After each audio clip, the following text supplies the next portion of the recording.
Bismillahirrahmanirrahim. Assalamualaikum warahmatullahi wabarakatuh. Nahmaduhu wa nusalli wa nusallimu ala rasulihil karim, amma ba'd. Alhamdulillah, pada kesempatan kali ini insyaallah kita akan belajar bersama-sama bagaimana cara membaca dan bagaimana cara menghafal pada surah Abasa juz 30 ataupun juz Amma pada ayat yang ke-11 sampai dengan ayat yang ke-15. Mari kita mulai dengan membaca ta'awudz dan basmalah. A'udzu billahi minasy syaithanir rajim. Bismillahirrahmanirrahim. Kita mulai dari ayat yang ke-11, kita baca. Kalla innaha tadhkirah. Kalla innaha tadhkirah. Perhatikan di sini terdapat tasdid sehingga dimasukkan ke dalam huruf lam. Kalla. Jangan dibaca kala tanpa tidak ditekan, tidak boleh. Harus ditekan, dimasukkan. Kalla dan dipanjangkan. Kalla. Seperti itu. Innaha, perhatikan di sini terdapat tasdid. Nun tasdid ini hukumnya dibaca ghunnah. Ghunnah itu artinya berdengung. Jadi cara membacanya pun juga didengungkan. Inna, seperti itu namanya berdengung.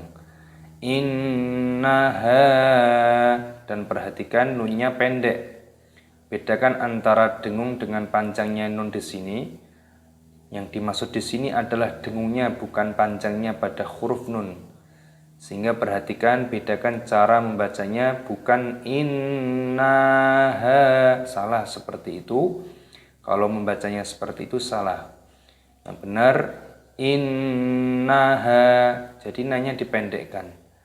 Dan haknya di sini mad tabi'i dipanjangkan 2 ketukan. 2 harokat. Kalla innaha tadhkirah. Perhatikan di sini terdapat huruf dal yang berharokat sukun sehingga dimatikan. Jangan dibaca qalqalah. Jangan dibaca tadhkirah. Harus bisa membedakan antara huruf dal dengan huruf dal. Jika huruf dal ini tidak dikolkolah, tidak dipantulkan suaranya. Dan di sini karena waqaf, karena di sini tak marbutoh, tak yang bentuknya lingkaran seperti ini, maka dibaca ha. Kita baca kembali. Kalla innaha tadhkirah. Jadi seperti itu cara membacanya. Dibaca beberapa kali pada setiap ayatnya untuk memudahkan menghafalnya. Kita baca pada ayat yang ke-12. Faman syaa'a dzakarah. Perhatikan di sini terdapat huruf nun yang tidak ada harokatnya, maksudnya adalah nun sukun ataupun nun mati. Bertemu dengan huruf shin, ini hukumnya dibaca ikhfa. Ikhfa itu artinya samar, jadi cara membacanya pun disamarkan. Faman syaa, terdapat mad wajib mutasil, wajib dipanjangkan 6 harokat ataupun 5 harokat. Faman syaa'a dzakarah. Di sini karena waqaf itu artinya berhenti. Jadi dimatikan. Di sini juga tadi perhatikan ketika waqaf maka dimatikan pada huruf tak marbutohnya. Namun jika ingin diwasolkan digandengkan, kalla innaha tadhkiratun faman. Jadi dimasukkan sekalian disamarkan karena terdapat huruf dhammah tanwin bertemu dengan huruf fa. Dibaca ikhfa sehingga disamarkan. Kita lanjutkan. Faman syaa'a dzakaroh. Selanjutnya pada ayat yang ke-13 kita baca fi suhufim mukarramah. Ulangi. Fi suhufim mukarramah. Perhatikan di sini huruf fa-nya dibaca panjang. Fi suhufim. Di sini ada hukum idgham bi gunnah, yaitu ada kasroh tanwin yang bertemu dengan huruf mim. Artinya di sini dihukumi idgham bi gunnah. Idgham bi gunnah itu artinya idgham artinya memasukkan, karena di sini ada tanda tasdid, dan bi gunnah itu disertai berdengung. Maksudnya di sini ketika memasukkannya disertai berdengung. Fi suhufim, seperti itu namanya berdengung. Mukarramah, mukarro, terdapat tasdid pada huruf ro di sini dimasukkan. Mukarro, jangan mukarromah, salah. Yang benar mukarramah, karena di sini ketika waqaf adalah tak marbutoh maka berubah menjadi huruf ha ketika berhenti. Kita baca kembali, kita ulangi. Fi suhufim mukarramah. Fi suhufim mukarramah. Kita baca dari sini untuk memudahkan nantinya menghafal. Semakin banyak mengulang maka akan semakin mudah menghafalkannya. Kalla innaha tadhkirah faman syaa'a dzakarah fi suhufim mukarramah. Selanjutnya pada ayat yang ke-14, perhatikan kita baca marfu'atin mutahharah. Perhatikan di sini marfu'atin mutahharah. Perhatikan juga ketika di sini ketika ingin diwasolkan, ketika ingin digabungkan, disambungkan, maka fi suhufim mukarramatin dimasukkan sekalian dan didengungkan. Kenapa? Karena di sini ada hukum idgham bi gunnah, yaitu kasroh tanwin yang bertemu dengan huruf mim.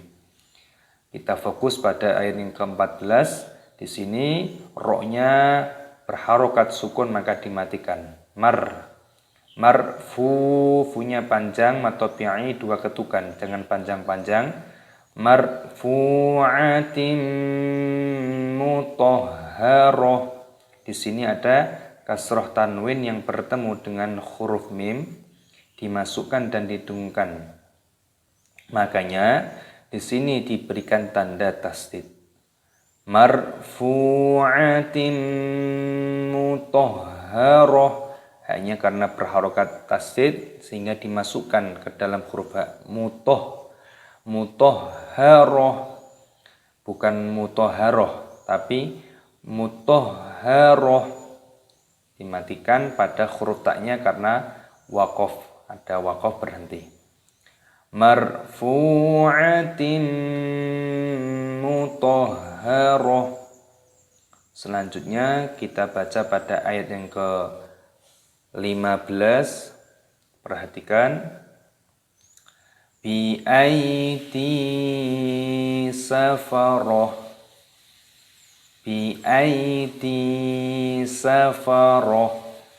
Di sini ada ya yang berharokat sukun dibaca bi'ai. Di sini dalinya panjang. Bi'aiti safaroh, ada ya yang berharokat sukun. Kalau tidak ada itu berarti maknanya harokatnya adalah sukun ataupun mati, tidak ada. Bi'aiti safaroh. Kenapa dibaca safaroh? Karena di sini adalah tak marbutoh dan wakof berhenti sehingga berubah menjadi huruf H. Kita ulangi. Bi'aiti safaroh. Bi'aiti safaroh. Mari kita baca kembali dari awal ta'awud basmalah dan setiap ayatnya kita baca 3 kali untuk bagaimana cara mudah menghafalnya. Kita mulai dari ta'awud dan basmalah. A'udzu billahi minasy syaithanir rajim. Bismillahirrahmanirrahim. Kita baca. Kalla innaha tadhkirah. Kalla innaha tadhkirah. Kalla innaha tadhkirah. Faman syaa'a dzakarah. Faman syaa'a dzakarah. Fi suhufin mukarramah. Fi suhufin mukarramah. Fi suhufin mukarramah. Marfu'atin mutahharah. Marfu'atin mutahharah. Marfu'atin kita ulangi. Marfu'atin mutahharah. Bi'aiti safarah. Bi'aiti safarah. Bi'aiti safarah. Shadaqallahul azim. Alhamdulillah. Pada kesempatan kali ini kita telah belajar bersama-sama bagaimana cara membaca dan bagaimana cara menghafal pada surah Abasa pada juz 30 ataupun juz Amma pada ayat yang ke-11 sampai dengan ayat yang ke-15. Semoga metode ini bermanfaat, dapat memberikan contoh dan edukasi bagaimana cara membaca dan bagaimana cara menghafal pada surah Abasa juz 30 pada ayat yang ke-11 sampai dengan ayat yang ke-15. Kuncinya adalah untuk memudahkan menghafal adalah setiap ayatnya dibaca beberapa kali, mungkin 3 kali, 5 kali, 7 kali dan seterusnya. Lebih baik, lebih bagus. Setiap orang memiliki standar kemampuan masing-masing dalam menghafalnya. Maka tetap semangat dan luruskan niat karena Allah, maka nantinya Allah Subhanahu wa taala akan memberikan kemudahan. Demikian, assalamualaikum warahmatullahi wabarakatuh.